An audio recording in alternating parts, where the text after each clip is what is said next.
কেমন আছেন আপনারা? আশা করছি ভালো আছেন সবাই। আমিও অনেক ভালো আছি। আজকে আমার বাবার সাথে ঘটে যাওয়া একটি ঘটনা শেয়ার করব আপনাদের কাছে।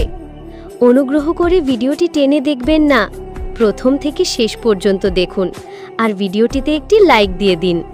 ছোটবেলা থেকে আছি, কিন্তু এখন আমি বড় হয়ে গেছি আর বাবা যেন একা হয়ে গেছেন। মা থাকেন না এখানে, তিনি মাঝে মধ্যে বোনের বাসায় গিয়ে থাকেন। ফলে আমাদের এই বাড়িতে থাকে শুধু আমি আর বাবা। এই একসাথে থাকা যেন এক অদ্ভুত ছায়ার মতো আমাকে সবসময় ঘিরে রাখে। সকালবেলা আমি ঘুম ভাঙতেই বাবার খেকিয়ে ওঠা কাশির শব্দ কানে আসে। আমি ছুটে যাই তার ঘরে। তিনি বিছানায় অধশোয়া হয়ে তাকিয়ে থাকেন, চোখে মুখে অবসাদ। আমি জিজ্ঞেস করি ওষুধ খেয়েছেন কিনা। তিনি মাথা নেড়ে বলেন, তুই থাকলি আমার চিন্তা নেই। এই কথাটুকুই আমার বুক কেঁপে ওঠে। আমি কি সত্যিই তার ভরসা, নাকি শুধু একাকিত্বে ডুবে গিয়ে তিনি এই নির্ভরতা দেখান? রান্নাঘরে গিয়ে আমি নাস্তা করি, বাবার জন্যও তৈরি করি, কিন্তু খাওয়ার টেবিলে বসে দেখি তিনি আমার দিকে তাকিয়ে আছেন। চুপচাপ চা নেড়ে যাচ্ছেন, অথচ চোখ একটুও নামাচ্ছেন না। আমি অস্বস্তি পাই, কিন্তু কিছু বলি না। জানি বাবার ভেতরে এক অদ্ভুত শূন্যতা তৈরি হয়েছে, তবুও তার এভাবে তাকানো আমাকে কেমন যেন অস্থির করে তোলে। বিকেলে আমি বারান্দায় দাঁড়িয়ে বই পড়ি। বাবা এসে আমার পাশে দাঁড়ান, কিছু বলেন না, শুধু তাকিয়ে থাকেন। হঠাৎ হাত বাড়িয়ে আমার চুলের গোড়ায় আলতো স্পর্শ করেন, যেন কোনো কারণ ছাড়াই। আমি থমকে যাই। তিনি হয়তো ভেবেছিলেন আমি টের পাব না, কিন্তু আমি টের পাই। সেই স্পর্শের ভেতর যে অদ্ভুত টান ছিল, সেটাই আমাকে কাঁপিয়ে তোলে। বাবা কি বলতে চাইছেন, কি বোঝাতে চাইছেন, আমি বুঝি না। তবে আমি অনুভব করি তিনি আমাকে আগের চেয়ে ভিন্নভাবে দেখছেন। আমি বই বন্ধ করে ভেতরে চলে আসি। বাবা চুপচাপ দাঁড়িয়ে থাকেন, কিছু বলেন না। তবুও তার নীরবতা যেন আরও ভারী হয়ে ওঠে। রাতে আমি নিজের ঘরে শুয়ে ভাবি, বাবা কেন এমন করছেন? আগে তো তিনি এমন ছিলেন না। হয়তো একা থাকার কারণে তার ভেতর এক ধরনের নির্ভরশীলতা জন্ম নিয়েছে। আমি কি তার সেই শূন্যতা পূরণ করতে পারি, নাকি আমি নিজেই ফেসে যাচ্ছি তার ভেতরের অদ্ভুত আকাঙ্ক্ষায়? আমি জানি না, কিন্তু ভয়ের মতো এক ধরনের টান আমাকে আঁকড়ে ধরে। আমি বাবার মুখ এড়িয়ে যেতে পারি না। তার দৃষ্টি আমার ভেতরকে কাঁপিয়ে দেয়।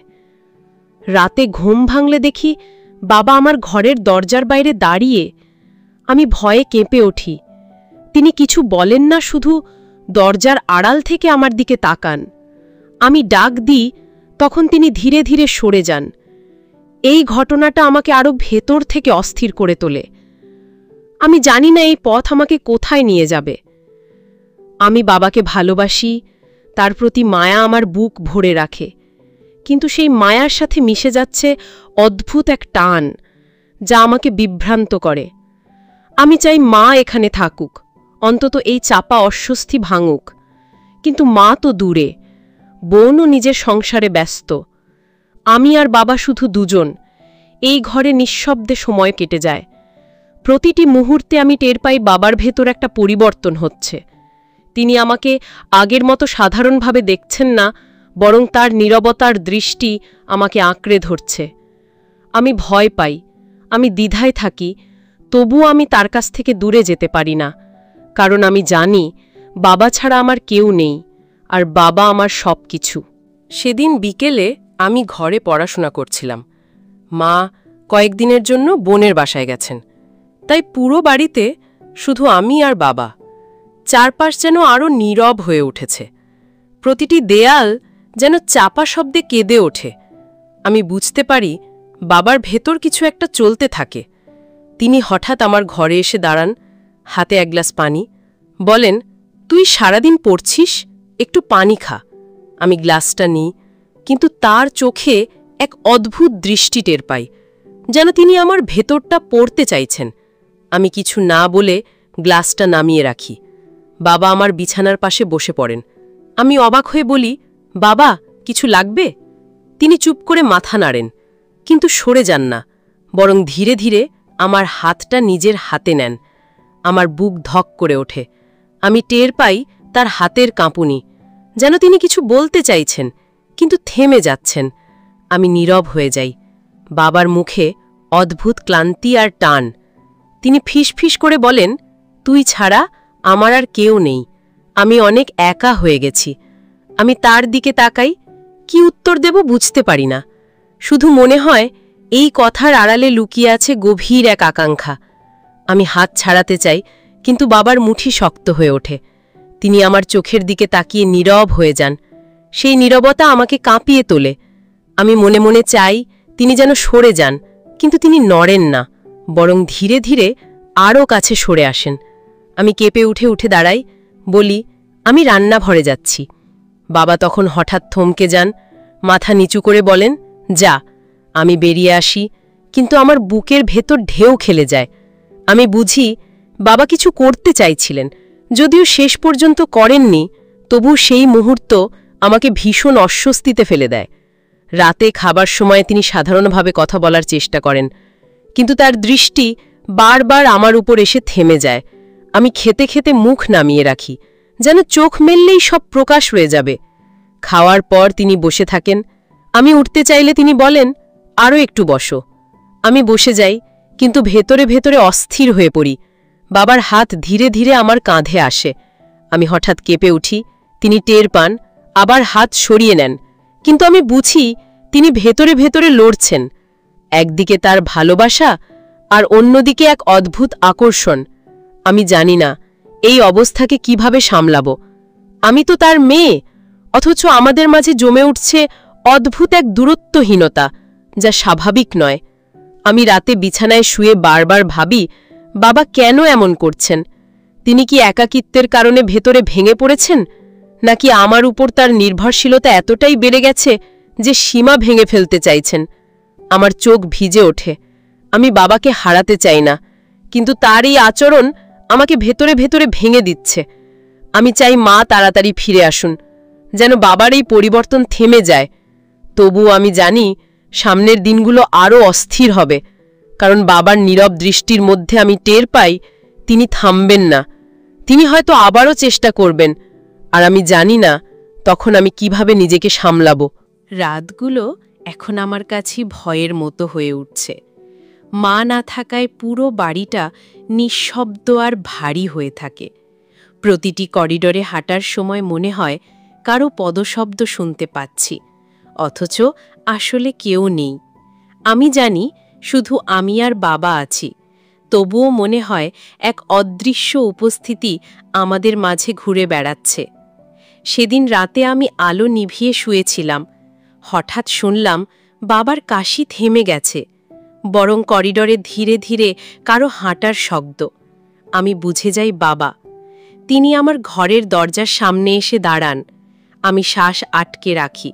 দরজার ফাঁক দিয়ে ছায়া দেখি। মনে হয় তিনি হাত বাড়িয়ে দরজা ছুঁয়ে আছেন, কিন্তু খুলছেন না। কয়েক মুহূর্ত পর তিনি ধীরে ধীরে সরে যান।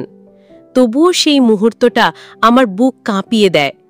সকালে বাবাকে দেখে মনে হলো তিনি ভোরের কিছুই ঘটেনি। তিনি স্বাভাবিকভাবে কথা বললেন, নাস্তা খেলেন, কিন্তু তার চোখে একটা চাপা টান ছিল, যেন আমাকে কিছু বলতে চাইছেন অথচ বলছেন না। বিকেলে আমি বসে সেলাই করছিলাম। বাবা এসে পাশে বসলেন। আমার হাতের কাজ দেখতে দেখতে হঠাৎ আলতো করে আমার আঙুল ধরে ফেললেন। আমি চমকে উঠি। তিনি বলেন, কেটে ফেলিস? আমি জোর করে হাত সরাই, কিন্তু মনে হলো তিনি অজুহাত খুঁজছিলেন স্পর্শের জন্য। আমি চুপ করে থাকি। তার নীরবতা আরও ভারী হয়ে ওঠে। রাতের খাবারের পর আমি উঠতে চাইলে তিনি বলেন, আজ তাড়াতাড়ি ঘুমাবি না, একটু আমার সাথে বস। আমি বসি। তিনি গল্প শুরু করেন আমার ছোটবেলার, কিভাবে আমাকে স্কুলে নিয়ে যেতেন, কিভাবে আমি হাত ধরে হাঁটতাম। তার চোখে অদ্ভুত এক আবেগ, কিন্তু সেই আবেগের ভেতর চাপা আকাঙ্ক্ষা টের পাই। তিনি হঠাৎ বলেন, তোকে ছাড়া আমি একদম বাঁচতে পারি না। আমি কিছু না বলে মাথা নিচু করি। তিনি ধীরে ধীরে আমার দিকে সরে আসেন। আমি বুঝি তিনি আবার চেষ্টা করছেন আমার কাছাকাছি আসতে। তার হাত আমার কাঁধ ছুঁয়ে যায়। আমার বুক কেঁপে ওঠে। আমি উঠে দাঁড়াই, বলি, আমি পানি নিয়ে আসছি। তিনি কিছু বলেন না, শুধু তাকিয়ে থাকেন। সেই দৃষ্টি যেন আমাকে পুড়িয়ে দেয়। রাতে আমি ঘরে শুয়ে থাকি, কিন্তু ঘুম আসে না। হঠাৎ দেখি দরজা অল্প খোলা। বাবা নিঃশব্দে ভেতরে ঢুকলেন। আমি চমকে উঠে বসি। তিনি থেমে যান, বলেন, ঘুম ভেঙে দিলাম নাকি? আমি ভয়ে গলা শুকিয়ে ফেলি, কিছুই বলি না। তিনি ধীরে ধীরে বিছানার পাশে এসে দাঁড়ান, আমার মাথার কাছে বসে চুলে হাত বুলাতে চান। আমি সরে যাই, বলি, বাবা, আমি ঘুমাতে চাই। তিনি থেমে যান, কয়েক সেকেন্ড চুপ থেকে আবার সরে দাঁড়ান, তারপর দরজা ঠেলে বেরিয়ে যান। কিন্তু সেই মুহূর্ত আমাকে ভেতর থেকে টুকরো টুকরো করে ফেলে। আমি কাঁথার ভেতর মুখ লুকিয়ে কেঁদে ফেলি। আমি বুঝতে পারছি বাবা আর আগের মতো নেই। তিনি এমন কিছু চাইছেন যা স্বাভাবিক নয়। আমি তার মেয়ে হয়েও তার চোখের ভেতর অন্য এক রং দেখি। এই রং আমাকে শিহরিত করে, ভীত করে, বিধায় ফেলে। আমি একদিকে তাকে হারাতে চাই না, অন্যদিকে তার এই টান আমার বুককে ভেঙে দেয়। আমি পরের দিন ভোরে ঘুম থেকে উঠে সিদ্ধান্ত নিলাম বাবার সাথে খোলাখুলি কথা বলবো। কিন্তু তাকে দেখেই আমার সব কথা আটকে যায়। তিনি যেন আগের মতোই স্বাভাবিক, কিন্তু আমার চোখে স্পষ্ট হয়ে যায় তার নীরব লড়াই। আমি জানি তিনি কিছুই করতেই চাইছেন, আর আমি জানি না আমি কতদিন তার এই চাপা চেষ্টা সামলাতে পারবো। দিনগুলো যেন এক অদ্ভুত ধাঁধায় আটকে গেছে। সকালে বাবাকে চা দিতে গেলেই দেখি তিনি আমাকে দীর্ঘক্ষণ নীরবে দেখে থাকেন। আমি যখন বলি চা ঠান্ডা হয়ে যাচ্ছে, তখন তিনি চমকে ওঠেন, যেন গভীর স্বপ্ন থেকে ফিরলেন। আমার ভেতরে ভয় জন্মায়, কিন্তু আমি নিজেকে শক্ত রাখি। বিকেলে আমি জানালার পাশে বসে লিখছিলাম। হঠাৎ বাবার হাত এসে আমার কাঁধে রাখে। আমি কেঁপে উঠি। তিনি বলেন, এভাবে ভয় পাবি না, আমি তো তোর আপন। আমি কিছু বলি না, কিন্তু আমার বুকের ভেতর ধকধক করে ওঠে। আমি বুঝতে পারি তিনি এখন আর আগের মতো নেই। তিনি এক অদ্ভুত টান অনুভব করছেন আমার প্রতি, যা বলা যায় না, বোঝানো যায় না। রাতে খাবার পর বাবার মুখে চাপা হাসি। তিনি বলেন, তোকে ছাড়া আমার জীবন থেমে যাবে। আমি বুঝি তিনি নির্ভর করছেন শুধু আমার ওপর। তবুও সেই নির্ভরতার মধ্যে অস্বাভাবিকতা আছে। আমি চুপচাপ বসে থাকি। তিনি আমার হাত ধরে ফেলেন। আমি ধীরে ধীরে হাত সরিয়ে নিই, কিন্তু তার চোখে অদ্ভুত আকাঙ্ক্ষা ভাসে। সেই আকাঙ্ক্ষা আমার বুককে ভারী করে তোলে। রাতে আমি শুয়ে থাকতে থাকতে শুনি দরজা খুলছে। বাবার ছায়া আমার ঘরে ঢুকছে। আমি নিঃশ্বাস আটকে রাখি। তিনি আমার বিছানার পাশে দাঁড়িয়ে নীরবে তাকিয়ে থাকেন। আমি চুপচাপ চোখ বন্ধ করি। কিছুক্ষণ পর তিনি ধীরে ধীরে আমার কপালে হাত রাখেন। আমি কেঁপে উঠি। তিনি ফিসফিস করে বলেন, তোকে ছাড়া আমি পারিলা। আমার চোখ বেয়ে জল গড়িয়ে পড়ে। আমি মুখ লুকিয়ে ফেলি। তিনি কিছুক্ষণ পর সরে যান। আমি ভোর পর্যন্ত ঘুমাতে পারি না। মনে হয় আমি ফেঁসে যাচ্ছি এমন এক সম্পর্কে যা স্বাভাবিক নয়। কিন্তু এই সম্পর্কের বাঁধন ছিঁড়ে ফেলা অসম্ভব, কারণ আমি তার মেয়ে। তবুও আমি তার চোখে অন্য কিছু দেখি, যা আমাকে অস্থির করে তোলে। সকালে উঠে আমি বাবার মুখোমুখি হই, বলি, তুমি এভাবে করো না। তিনি চুপ করে আমার দিকে তাকিয়ে থাকেন।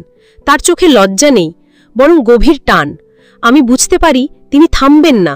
তার এই শূন্যতা আমাকে গ্রাস করবে। আমি ভয় পাই, কিন্তু বাবাকে ছেড়ে যাওয়ার কথা ভাবতেও পারি না। এই দ্বন্দ্ব আমাকে ভেতর থেকে ছিঁড়ে ফেলছে। এখন মনে হয় আমি এক অন্তহীন গোলকধাঁধায় হাঁটছি। বাবার নীরবতা আর দৃষ্টি প্রতিদিন আরও গভীর হয়ে উঠছে। রাতে আমি যখন ঘুমোতে যাই, মনে হয় দরজার আড়াল থেকে তিনি আমাকে দেখছেন। আমি জানি না এ ভয় নাকি টান। আমি কি তাকে ঘৃণা করছি, নাকি তার প্রতি টান অনুভব করছি? আমি নিজেকেই প্রশ্ন করি। সেদিন রাতে তিনি হঠাৎ আমার ঘরে ঢুকে পড়লেন। আমি চমকে উঠে বললাম, বাবা। তিনি থেমে গেলেন, মুখে অদ্ভুত বিষণ্ণতা। বললেন, তুই আমার থেকে দূরে যাস না। তার কণ্ঠে কাঁপুন। আমি কিছু বলিনি, শুধু চোখ নামিয়ে রেখেছিলাম। তিনি আমার হাত ধরে বসে পড়লেন বিছানায়। আমার বুক ধড়ফড় করতে লাগল। আমি বললাম, তুমি আমাকে অস্বস্তি দিচ্ছ। তিনি নীরবে মাথা নেড়ে বললেন, আমি তোকে ছাড়া বাঁচতে পারব না। আমি আর কিছু বলতে পারিনি। শুধু মনে হচ্ছিল আমি এক অনন্ত অন্ধকারে আটকে আছি। সকালে তিনি স্বাভাবিক হয়ে গেলেন, যেন কিছুই ঘটেনি। আমি তাকে দেখে অবাক হয়ে ভাবলাম, মানুষ কিভাবে এমন ভেতরে ভেতরে বদলে যেতে পারে। আমি জানি না এই সম্পর্ক কোথায় গিয়ে দাঁড়াবে, কিন্তু আমি বুঝি আমাকে একটা সিদ্ধান্ত নিতেই হবে, না হলে আমি নিজেকে হারিয়ে ফেলব। বিকেলে আমি বাবাকে বললাম, আমরা অন্যভাবে থাকতে পারি না? আমি চাই তুমি আমাকে যেমন ছিলে তেমন দেখো। বাবা দীর্ঘশ্বাস ফেললেন, কিন্তু কিছু বললেন না। তার নীরবতা আরও ভয়ঙ্কর হয়ে উঠল। আমি জানি তিনি চাইলেও বদলাতে পারছেন না। আমি চোখ ভিজিয়ে বললাম, আমি তোমাকে ছেড়ে যেতে চাই না, কিন্তু তুমি যদি থামো না, আমি শেষ হয়ে যাব। আমার কণ্ঠে কান্না মিশে গেল। বাবা চুপ করে থাকলেন, তারপর ধীরে ধীরে ঘর ছেড়ে বেরিয়ে গেলেন। সেই রাতে আমি একা কেঁদে ঘুমালাম, জানি না সামনে কি অপেক্ষা করছে। হয়তো আমি বাবাকে বাঁচাতে পারব, হয়তো হারিয়ে ফেলব। তবু আমি তার মেয়ে। এই বন্ধন আমি কোনোভাবেই ছিঁড়ে ফেলতে পারি না। আমার দ্বন্দ্বই আমার নিয়তি হয়ে গেল।